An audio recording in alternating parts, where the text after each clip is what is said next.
ఈరోజు ఆలోచించిన తర్వాత నాకు అనిపించింది, వీళ్ళకు కూడా మనం మళ్ళా కనీసం దీపావళి ముందు ఈ ప్రభుత్వం మీతో ఉంటుంది, అందరికీ చేసినప్పుడు నేను ఎవరిని కూడా అందరికంటే ముఖ్యంగా వీళ్ళు హుషారుగా ఉంటేనే నేను అనుకున్న పనులు కూడా సుజావుగా జరుగుతాయి.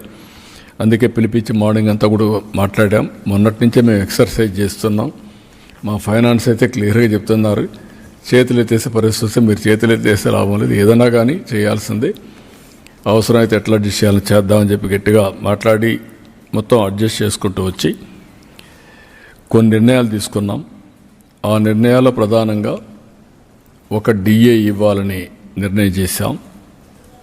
నవంబర్ 1 నుంచి ఇంకొక 10 రోజులు ఉంది. నవంబర్ 1 అకౌంట్లో అడ్జస్ట్ చేసి ఈ ఒక డిఏ ఇస్తాం. ఈ డిఏ నెలవారీగా 160 crores అవుతుంది. అది ఫస్ట్ ఫేజ్, అది క్లియర్ చేస్తాం.